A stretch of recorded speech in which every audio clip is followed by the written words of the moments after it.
Think about it, people, the tremendous strides in just the 40, I've heard about the others, but I've experienced 44 years of growth of Morehead State University. This university is vastly improved over the one that I visited at regional music contests when I was 14 years old. The facilities are better, they're air conditioned, thank goodness. We all remember some graduations in unair conditioned space. But more important than just the physical nature of this campus, the knowledge of the faculty today is so vastly improved over 1961. The quality of education received by your students, as good as mine was, it's still quantum leaps better than what I received.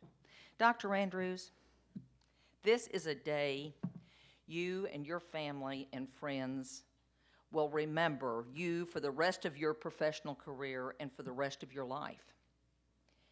You were selected to lead this very special institution that it is at the heart of economic development for Eastern Kentucky, and of all progress, it has created the middle class in this region by a very thoughtful and deliberate search committee with all the players involved, and most importantly, by a wonderful board of trustees. In selecting you, they have chosen very wisely. We've already seen that. So my advice to you today, on behalf of the citizens of this Commonwealth, is really quite simple and direct. Be bold. Don't be timid. Be bold. Dream big dreams, not small ones. Now more than ever, local communities are looking to you and our leaders to guide them as our world becomes more competitive and more global, so be bold. Your faculty deserves your strong leadership. Your students deserve a high-quality education, and the entire state looks to this fine institution for growth and vitality. Be bold, dear Dr. Andrews. Thank you for joining us, and good luck.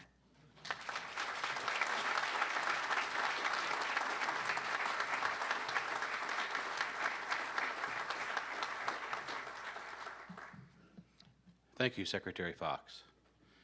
At this time, Mr. James Booth, Chair of the Board of Regents, will invest Dr. Andrews with the Presidential Medallion. He will be assisted by Secretary Fox.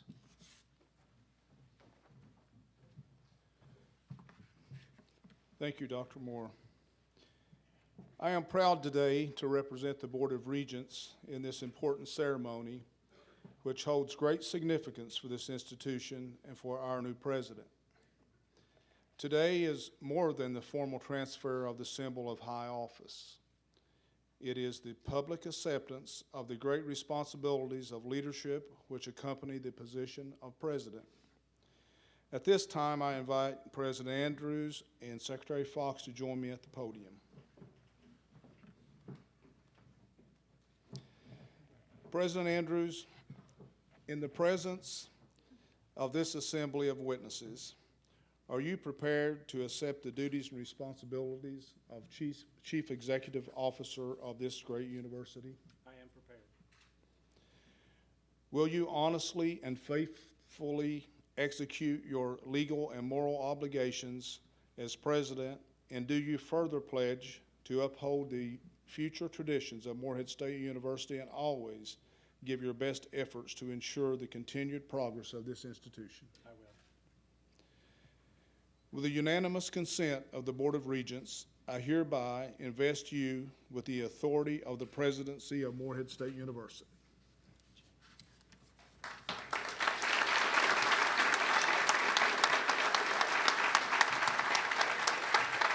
I guess are we supposed to do the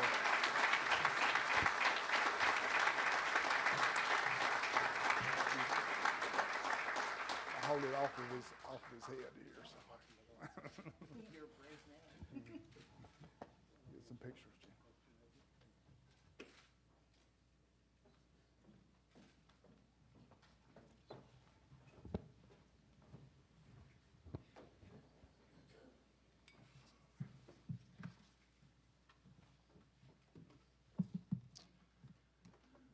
Mr. Booth, Secretary Fox, platform guests, family members, faculty, staff, guests, and friends.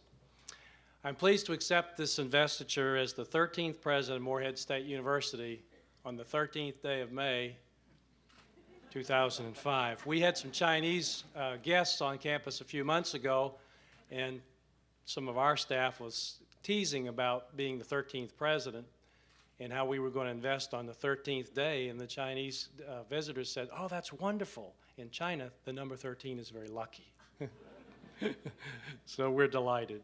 I want to thank the faculty, the staff, the students, colleagues, community representatives for your personal support and encouragement of my presidency at this wonderful institution. I owe much to the Board of Regents, to Chairman Booth, to the Search Committee for giving me this opportunity. And I really owe a great debt of gratitude to a number of mentors who have guided me along the way. 3 of those individuals are here today. The first is not, but I want to mention him, Dr. Everett Israel, who's a retired administrator at Eastern Michigan University, was my undergraduate advisor at Fitchburg State College in Massachusetts. And he took me under his wing, and he made sure that as a young, newly veteran Army guy who was pretty unsure about going to college, that I was successful. And then my senior year, when I thought I was going to go off to teach in the public school, Dr. Israel said, "No, I think you need to go to graduate school." And that started me on the path which leads me here today. Dr. Jim Hales is here. Jim is the retired dean of the school, the College of Applied Science and Technology at East Tennessee State. He hired me in my first administrative position as a department chair there. Dr. Roy Nix is the retired Chancellor Emeritus from the Tennessee Board of Regents, former president at East Tennessee State University. He offered me the opportunity to serve on an ACE fellowship, which is a national fellowship. And when I returned from that, he gave me the challenge and the opportunity to join his cabinet as his executive assistant and later to serve as his vice president for student affairs, and I'm deeply grateful to that. Dr. Paul Stanton, whom you've met, a dear friend, is the current president at East Tennessee State University. I had the real privilege of serving on his cabinet for the last 7 years as his vice president for student affairs and then vice president for administration and then the chief operating officer of the university. These individuals took a personal interest in my growth, my development, and they encouraged me to stretch beyond what I sometimes thought it was possible for me to achieve. I am also very blessed to have an incredibly supportive family. My mother, Eleanor Andrews, is here today. My dad, Gordon Andrews, passed away in 1997, but I know that he's watching from afar. My parents gave me all that was needed for success: love, belief in God, encouragement, a strong set of values, and an understanding that hard work pays dividends, and most importantly, the fundamental understanding that education is the key to a better life. My sister Christine Nicholas and my brother Mark Andrews are here, and I appreciate their support.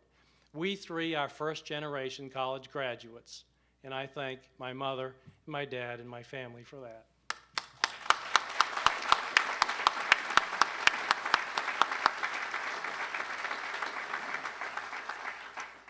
Some people in my extended family are also here, and I very much appreciate them. My godparents, Marie and Ronald LaCroix, and my Aunt Marion Young, all very special to me. 2 loves of my life are here today. They are Sue, my wife, and my partner, and my daughter Jill. Our son Josh was unable to be here as he had military responsibilities with the Army Reserve. I'm especially grateful to my former colleagues at East Tennessee State University. As Dr. Stanton pointed out, I think there are 4 or 5 rows of them here, other friends from Johnson City, and a really special group of friends from my home church, Cherokee United Methodist Church in Johnson City, Tennessee. Thank you, Amelia. That's Amelia Brown, an administrator from East Tennessee State University and a church member. And to those of you that are actively involved in the life of this institution, please know that I am very proud to be associated with Morehead State University, with the citizens and the organizations of our community here in Morehead, of Rowan County, and in East Kentucky. We are honored today by the presence of 3 presidents emeriti and their devoted first ladies. You know their great love of this institution and their outstanding service. Please join me in welcoming President Emeritus and Mrs. Morris Norfleet, President Emeritus and Mrs. A.D. Albright, and President Emeritus and Mrs. Nelson Grody.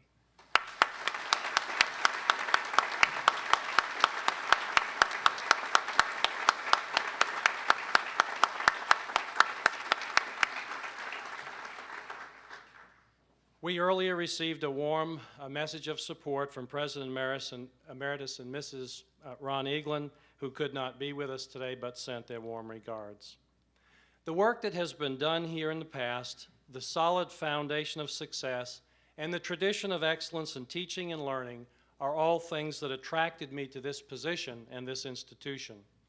I am very grateful to everyone participating in this event and to those who will be involved in the public reception this afternoon.